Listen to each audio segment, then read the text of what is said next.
Salatullah, salamullah.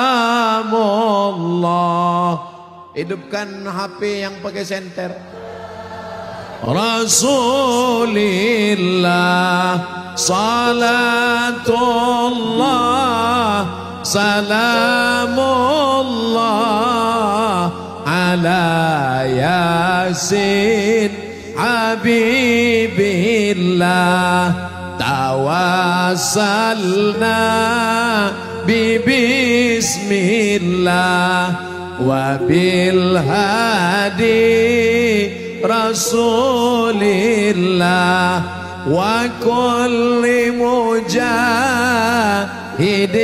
lillah bi ahlil badri ya Allah. Salatullah, salamullah ala taha rasulillah. Salatullah, salamullah ala yasin habibillah. Tawassalna bismillah wa bil hadi rasulillah wa kulli mujahidin lillah bi ahlil badri ya Allah. Dah, cukup 1 menit untuk Instagram, like and share. Di mana nih? Di mana nih? Di mana nih? Kota Waringin Barat. Di mana nih? Di mana nih? Pangkalan Bon. Tabir. Ibu-ibu yang mengandung, bacakan sholawat tadi. Siap? Yang ngandung aja. Enggak ngandung bilang siap. Perut siapa mau dipegang? Perut suaminya. Salatullah, anaknya di dalam tenang, ibunya tenang, suaminya tenang sambil masak sarapan pagi besok. Salatullah, salamullah. Ini anak 9 bulan yang diputar lagu metal. Ditendang-tendangnya jebol pusat. Baru tahu. Oleh sebab itu maka banyak-banyak bersolawat, kobar bersolawat, tablik akbar kebangsaan, cinta kepada Nabi Muhammad sallallahu alaihi wasallam. Apa tanda cinta? Banyak-banyak menyebut nama. Tapi menyebut namanya bukan Muhammad. Allahumma salli ala sayyidina Muhammad. Sambil masak, Allahumma salli ala sayyidina Muhammad. Salaman, Allahumma salli ala sayyidina Muhammad. Ketemuan, Allahumma salli ala sayyidina Muhammad. Berapa kali saya salaman dengan habaib, dengan ulama, Allahumma salli ala sayyidina Muhammad, Allahumma salli ala sayyidina Muhammad. Maka banyak-banyak bersolawat. Man shalla alayya salatan, siapa yang bersolawat 1 kali, sallallahu alaihi bi asra, Allah balas 10 kebaikan, wa utat anhu asara sayiat, ditutupi 10 kesalahan, wa rufi'at lahu asara darajat, dinaikkan 10 darajat tingkatan kemuliaan. Maka ibu-ibu banyak-banyak solawat, bukan somat, solawat. Besok banyak solawat. Ini sekarang banyak perempuan membicarakan aib orang lain. Kabarnya anak saya sudah hamil 9 bulan gak ada suami apa-apa. Sampai tergigit lidah. Panas dalam. Kenapa tergigit lidah? Gara-gara bicarakan tetangga. Solawat. Besok pagi ibu beli sayur. Kalau ada orang ngajak bicara tetangga, ngajak bicara aib orang lain, lawan dia dengan solawat. Siap? Saya ulang sekali lagi. Besok pagi ke pasar, ke warung, di kantor, ada yang ngajak bicara aib orang lain, lawan dengan solawat. Siap? Mantap. Besok pagi pas di kantor, bro, kabarnya si Anu nggak jadi kawin kan? Allahumma sholli ala sayyidina Muhammad. Beli kangkungnya 2 ikat, ngobrolnya 2 jam. Suaminya pulang dilihat ngobrol. Tapi sejak mendengar ceramah Ustaz Somad kemarin, alhamdulillah nggak ada lagi yang cerita aib orang lain. Tenang sholawat. Pulang suaminya, begitu dia tanya, mama apa masakan kita? Salatullah salamullah ala. Datang suaminya, dihidupkannya senter, ala toha. Bukan itu maksud saya. Ibu-ibu yang kerja di Sduk Capil, kantor dinas pendudukan dan catatan sipil, ada orang mau nanya, mana akte kelahiran anak saya, mana surat SKCK kantor polisi, mana surat kelakuan baik. Itu tetap dijawab, bukan sholawat. Besok nanya, gimana bu akte kelahiran anak saya? Salatullah. Sesuaikan dengan situasi dan kondisi. Ingat, orang paling banyak masuk neraka karena lidah yang mengasari, mengatai, membicarakan aib orang lain. Ayu ibu ahadukum ayakula lahma akhi. Maukah kamu memakan bangkai saudaramu, maitan yang sudah mati, busuk? Bangkai tikus, isu bakso bangkai tikus. Berapa bulan orang nggak makan bakso? Bro, ayo makan bakso. Tikus. Aku yang bayar, ayo. Tapi membicarakan aib orang lain, memakan bangkai orang lain. Oleh sebab itu, tidak ada gunanya mendengar ceramah kalau tidak diamalkan. Besok, kalau ada orang ngajak bicara aib orang lain, bicara anak orang lain, bicara istri orang lain, maka tutup langsung dengan sholat. Sholatullah, terserah, sholawatnya terserah. Sholatullah, salamullah, terserah. Sholatullah, salamullah, terserah. Buat nanti kreasi-kreasi sholawat. Lomba dalam rangka menyambut Maulid Nabi 1442 Hijriah. Maka lomba sholawat dengan berbagai macam lagu dan kreasinya merebutkan piala Bupati Kobar. Setuju? Juara 1 berangkat umroh ke Tanah Suci bersama Ustaz Abdul Somad. Setuju? Tiketnya dari mana? Insya Allah akan ada orang-orang yang berhati lembut membagikan sebagian hartanya. Suami-suami sudah mau bersedekah, sudah dibukanya koper tempat uangnya, mau dia berikan untuk sedekah anak yatim. Apa kata istrinya datang? Jangan pak. Terus mama mau beli anting 3 kilo. Berapa banyak suami tidak jadi berbuat baik karena istri yang tamak. Betul pak? Ternyata memang mereka sakit hati betul. Dari suara betulnya nampak betul mereka sedang marah. Bapak-bapak yang selama ini tertekan oleh ibu-ibu, sabar. Karena suami yang tertekan istri di dunia itu nanti tidak kena azab kubur. Karena mereka sudah terlalu menderita di dunia. Tanya sama malaikat, ini kita siksa apa enggak dikubur? Kata malaikat, enggak usah kasihan. Dia di dunia udah terlalu tersiksa. Makanya ibu jangan terlalu siksa mereka. Nanti mereka minum racun nyamuk. Nauzubillah.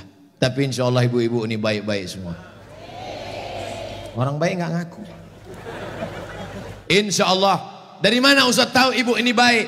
Sedangkan malam kerja, bukan malam libur, bukan malam Sabtu, malam Ahad. Besok ada kerja menumpuk di kantor, datang dia pengajian, padahal pulang nanti mengantuk. Maka ini yang datang pengajian ini adalah perempuan yang solehah. Masya Allah, apalagi yang di bawah pohon-pohon kayu sana. Itu yang paling solehah. Udahlah gelap, ustadz jauh sebesar beras, tetap juga dia menganga di sana. Tutup bu, masuk nyamuk. Kalau masuk jin bisa kita baca ruqyah. Masya Allah, tabarakallah. Itu mobil apa merah? Pemadam. Yang haus-haus buka. Soalnya dengar ceramah ini kalau kurang cairan susah nangkap. Dehidrasi. Tapi alhamdulillah, Masya Allah, Saya melihat, ibu melihat dari bawah ke atas cuma melihat satu orang, Abdul Somad. Tapi saya dari bawah ke bawah, dari atas ke bawah, seperti melihat pelangi merah, kuning, hijau, dan biru. Masya Allah, begitu cara menyenangkan hati orang mengantuk. Ibu-ibu masih tahan mendengar ceramah? Masya Allah, suara yang ngantuk-ngantuk tahan. Kalau istrinya baik, anaknya pasti baik. Betul. Tapi kalau suami baik, anak belum tentu baik. Betul. Kita ulang sekali lagi, bisa? Kalau istri baik, anak pasti baik. Tapi kalau suami baik, anak belum tentu baik. Mana contohnya? Nabi Nuh alaihi salam. Nabi Nuh itu baik apa enggak baik? Baik, tapi anaknya anak durhaka, namanya Kan'an, gara-gara istrinya tidak baik. Makanya bapak, kalau istri bapak tidak baik, oh, inilah. Kalau dia tidak baik, belajar kepada ibu-ibu di kota Waringin Barat yang sudah baik, ajak kursus kemarin. Ini orang baik-baik semua nih.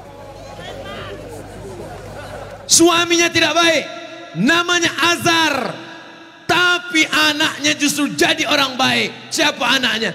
Ibrahim. Ibrahim itu bapaknya tidak baik, tapi emaknya perempuan yang baik. Akhirnya apa yang terjadi? Anaknya menjadi anak yang baik. Anak yang baik. Makanya ibu, kalau ada suami ibu yang agak-agak seperti Fir'aun, sabar-sabar. Sabar. Pulang dari sini, bang, insya Allah aku tetap sabar bersamamu, bang.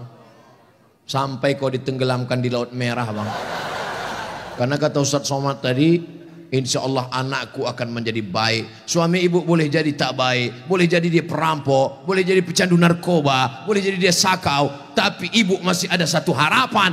Anak yang ibu kandung, anak yang ibu didik, anak yang ibu berikan akhlakul karimah, dialah yang akan menjadi pelindung penaung. Di tengah malam dia akan berdoa, Rabbighfirli wali walidayya warhamhuma kama rabbayani shaghira. Maka ibu jangan berputus asa.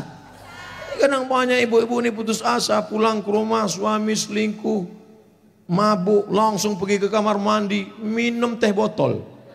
Minum teh botol. Minum superpel. Enggak mati. Seminggu setiap ngomong bubuih.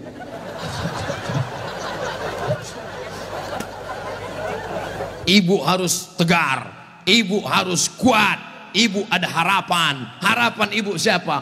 Anakku akan jadi polisi, amin. Anakku akan jadi tentara, amin. Ibu sekolahkan saja anak ibu sesuai bakatnya. Perhatikan anak ini bakat. Anak saya suka main layang-layang, berarti jadi pilot helikopter. Anakku suka mandi hujan, angkatan laut. Anakku suka ngembus-ngembus semprit, dua kemungkinan. Bisa jadi polisi, razia. Bisa jadi wasit sepak bola. Yang parkir jangan. Ibu jangan sebut tukang parkir. Karena pada dasarnya kita semua ini adalah tukang Kita ini semua tukang parkir. Tirulah iman tukang parkir. Mobil mewah harga 2 miliar. Mundur ke tukang parkir. Setelah begitu diambil mobil ini. Adakah tukang parkir yang marah? Enggak ada. Ada nggak tukang parkir ngamuk-ngamuk? Kenapa mobil ini diambil? Saya sudah menjaganya 2 jam. Enggak ada. Kalaupun ada berarti gila. Kita itu juga di dunia ini sama seperti iman tukang parkir. Mobil itu titipan, rumah itu titipan, anak itu titipan, kebun itu titipan. Kita hanya menjaganya di dunia dan setelah itu kita akan mati. Ada yang punya kita? Tidak. Makanya bapak, berapa banyak bapak ketika istrinya meninggal, dia nggak ada nangis. Pas ditanya, bapak nggak nangis? Titipan Pak Ustaz. Ustadz ini ceramah nggak enak. Pas giliran mati istri aja. Oke, sekarang kita balik. Berapa banyak ibu-ibu yang imannya sudah mantap, dia menganggap ini semua titipan, hilang, tidak apa-apa. Meninggal suaminya, dia tegar. Ibu nggak nangis, titipan. Tapi ada satu ibu menangis, "Papa, Papa, jangan kau tinggalkan mama sendiri." Pas ditanya sama tetangga, "Ibu nangis kenapa?" "Warisan dikit."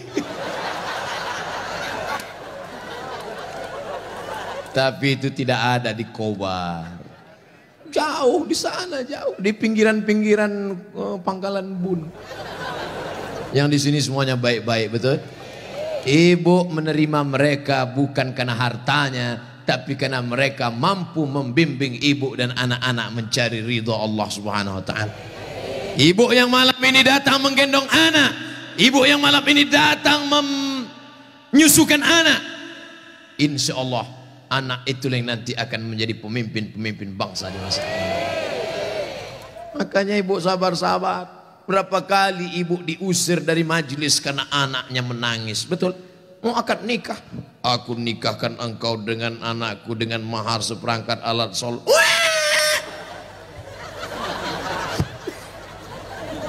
Berapa kali di majelis kematian ibu diusir. Betul? Ada orang kaya meninggal, datang anaknya, mantunya, cucunya pakai baju hitam semua. Nama kelompoknya Men in Black.